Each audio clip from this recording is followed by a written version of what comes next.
هي ازاي قارة افريقيا فقيرة بالشكل ده مع انها عندها ثروات كتيرة جدا، بس الثروات دي للأسف مهدرة وبتطلع لدول تانية كتير.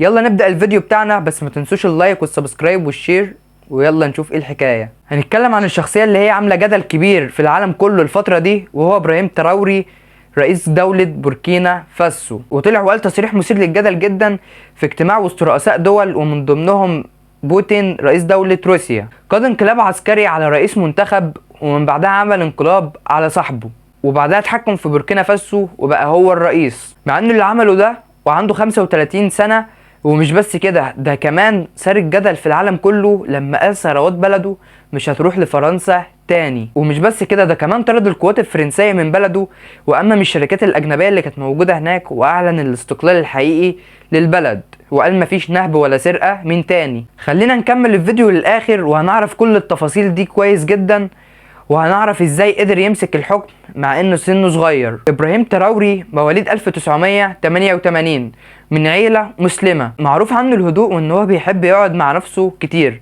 وكان متفوق جدا في دراسته ودخل الجامعة واخد بكالوريوس في الجيولوجيا. وبشهادة زمايله في الجامعة وثانوي قالوا ان هو مسالم جدا ومحترم جدا، وخرج من الجامعة بتقدير امتياز مع مرتبة الشرف. في سنة 2010 دخل ابراهيم تراوري اكاديمية عسكرية واتخرج منها بعد سنتين وبقى ملازم تاني، وبعد تخرجه دخل الجيش وبعد سنتين بقى ملازم، وبقى من ضباط الكفء اللي هم حصلوا على تدريب ضد الطائرات في المغرب. بس بعد رجوعه من المغرب نقلوه لوحدة مشاة في مدينة قايا. ويقال ان ابراهيم تراوري تخطى كل الرتب العسكرية بسرعة عالية جدا، وده انه كان ملتزم ومنضبط جدا، وحصل على رتبة ملازم تاني في 2014 وانضم لقوات حفظ السلام كجزء من بعثة الامم المتحدة لحفظ السلام في مالي. واتقال عليه ان هو كان اقوى واشجع واحد اتصدى لهجمات المتمردين هناك في مالي. بعدها رجع بوركينا فاسو ولقي الجماعات الجهادية والجيش بيتخانقوا مع بعض على طول وبينهم حروب مستمرة.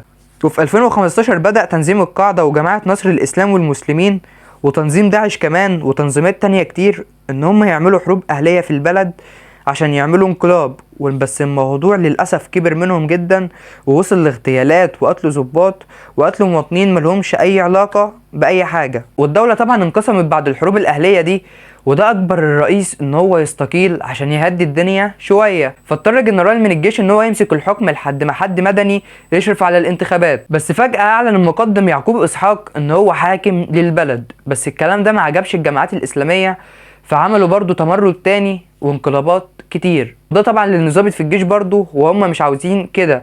بس الحكومه فضلت لحد ما فتحت التطوعات للشباب في الجيش وعملوا ميليشيات علشان يوقفوا الجماعات الاسلاميه. وظهر ابراهيم تراروي ان هو بطل وشجاع وقوي جدا، وخاض اقوى المعارك ووقف الجماعات الاسلاميه عند حدها، وترقى رتبة نقيب في 2020. وصل السياسي روش مارك للحكم عن طريق الانتخابات وكسب باكتساح، بس ملحقش يفرح وخرجت جماعات مسلحة في 2022 عشان يتمردوا، ودول طبعا كانوا من الجيش، وضربوا نار قدام القصر الرئاسي واستولى على مجموعة مباني عسكرية مهمة. طلع الرئيس عشان ينفي ان في انقلاب او اي حاجة ضده، بس بعدها بساعات اعتقلوه. واعلن الجيش انهم عزلوا الرئيس من منصبه وانهم شالوا البرلمان والدستور كمان. وكان قائد الانقلاب ده بول هنري، واللي ساعده ابراهيم تراروي. في 31 يناير 2022 اعلن بول هنري ان هو بقى رئيس مؤقت للدولة. وفي نفس السنة في نص سبتمبر قدر ابراهيم ان هو يبقى قائد فرقة الكوبرا في الصاعقة، ودي مكونة من رجال الصاعقة ودي بتحارب الارهاب. وبول هنري ما قدرش ان هو يوقف التمرد ده ويحكم البلد كويس، وكان بيزيد كل يوم. حتى الضباط الصغيرين بدأ ان هم يتمردوا عليهم لان القيادات العالية مش معرضين للخطر زيهم واجورهم اعلى منهم بكتير. وفي بعض اعضاء فرقة كوبرا طلعوا قال ان احنا مش بناخد مرتباتنا خالص. وده طبعا بيدل على ايه؟ يدل على ان القيادات اللي مسكت الحكم فاسدين جدا ومش قادرين يحكموا البلد كويس. وبعد الموقف ده قرر ابراهيم تراروي ان هو يعمل انقلاب على صاحبه لانه شايف ان هو عاجز ومش عارف يحكم كويس. واعلن ابراهيم ان من شهر سبتمبر 2022 انه يتولى رئاسة الحركة الوطنية بنفسه، وفي 16 اكتوبر خلى نفسه رئيس مؤقت للبلاد، وبقى هو القائد الاعلى للقوات المسلحة.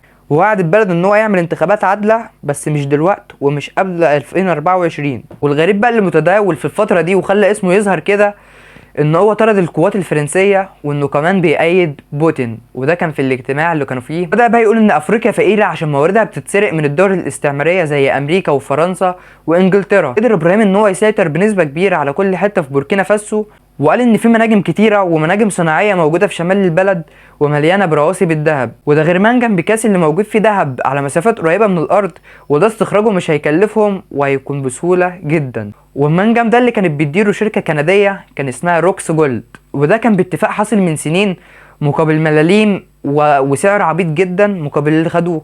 وده كان مقابل السماح للشركه استخراج 3 طن ذهب سنويا لمده 10 سنين، يعني 30 طن ذهب، مع ان السعر اللي كان موجود في الاتفاق بيساوي 3 طن بس او اقل كمان. بس ابراهيم قال ان الفساد ده مش هيتكرر تاني، واكد على خروج القوات الفرنسيه من هناك، وقال ان الفرنسيين مش هياخدوا مننا حاجه تاني الا لو كان باتفاق عادل. وعشان كده اسمه بدأ يظهر في العالم كله لانه امم الشركات الاجنبيه، والكلام ده كان في وقت وجوده مع بوتين رئيس روسيا. بس السؤال بقى هنا، فرنسا هتسكت على اللي هو عمله ده كله وهتتنازل عن كمية الثروات اللي هي كانت بتاخدها من ورا الدولة دي ولا لا؟ كده الفيديو بتاعنا يكون خلص، واكتبوا في الكومنتات عاوزين نتكلم عن ايه الفيديوهات اللي جاية. وكان معكم حسن الخولي في الحكاية.